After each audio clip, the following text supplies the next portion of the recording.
Ciao ragazzi e ragazzi, eccoci qua, benvenuti o bentornati su Italiano Immersivo, il canale dove impari l'italiano in modo naturale immergendoti nella lingua.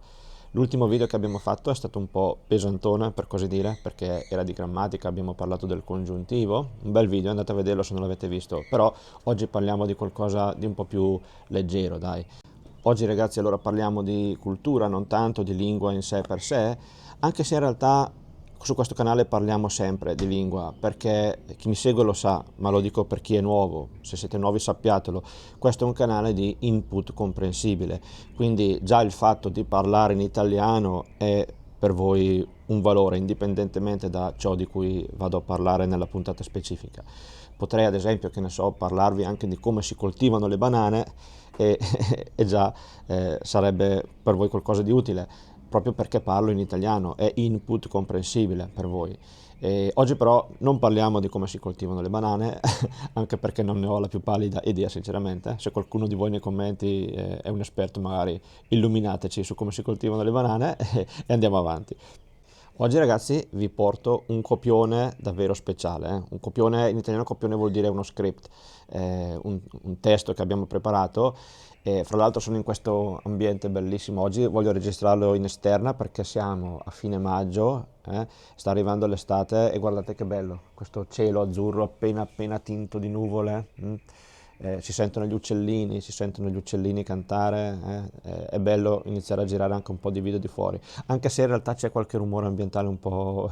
Prima c'era una tagliaerba, una tagliaerba o tosaerba in italiano si dice, tagliavano il prato, quindi ho dovuto aspettare un attimo prima di poter iniziare a girare il video.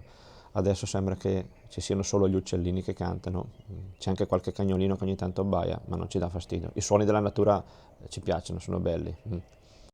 Quindi oggi ragazzi vi leggerò un copione davvero speciale perché l'ha scritto per me e per tutti voi la mia nipotina Ginevra e parla delle festività che si celebrano in Italia e un po' anche nel suo cuore di bambina. Lei ha scelto le festività che per lei erano più significative e per ognuna di queste ha qualcosa di interessante da dirci.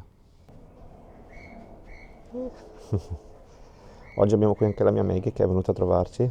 Vuoi dire qualcosa in italiano ai nostri amici?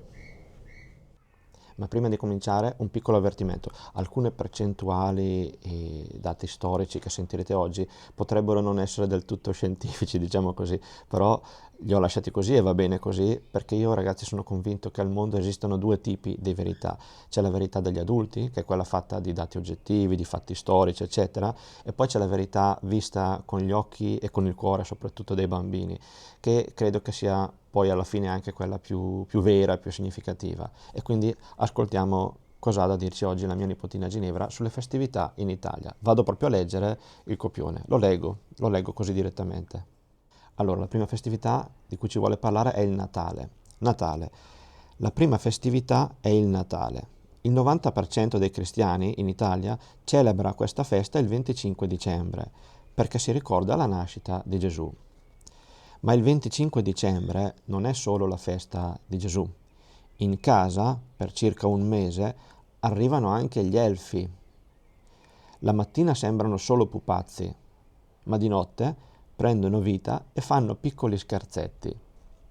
Poi, la notte del 24 dicembre, arrivano Babbo Natale e gli elfi per lasciare i doni a tutti, bambini e adulti. E questo è vero, anche gli adulti, io ci tengo sempre ai miei regali di Natale.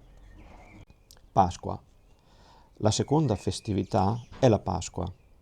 Anche questa la celebra il 90% dei cristiani in Italia, perché è il giorno della resurrezione di Gesù. E in quel giorno passa anche il coniglietto di Pasqua. Nasconde le uova di cioccolato in giro per la casa o per il giardino e tutti si divertono a cercarle. Halloween. La terza festa è Halloween. La celebra l'88% degli italiani. In questo giorno le persone si vestono da cose paurose e vanno a bussare alle porte dicendo dolcetto o scherzetto. Quindi ecco ragazzi, imparate che la versione italiana dell'inglese trick or treat è dolcetto o scherzetto. Ci si diverte, si mangiano dolci e si ride tanto. Santa Lucia. La quarta festività non ha proprio un nome, ma la festeggia il 95% degli italiani.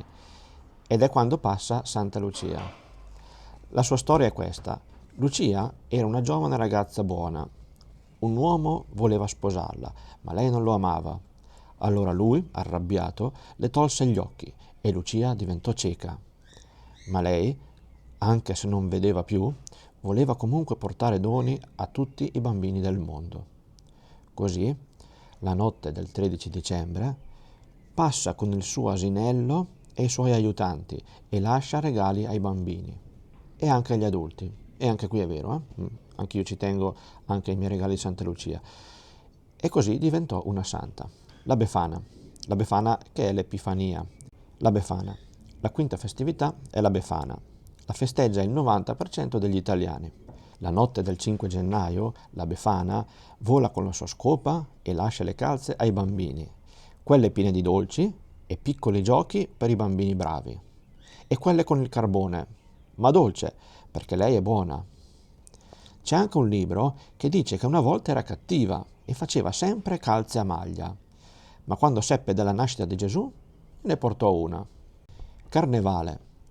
La sesta festività è il Carnevale. La festeggia il 96% degli italiani. In questi giorni le persone si travestono, ma non solo da cose spaventose, anche da cose carine, buffe e colorate. Si lanciano coriandoli, stelle filanti e si fanno tante risate.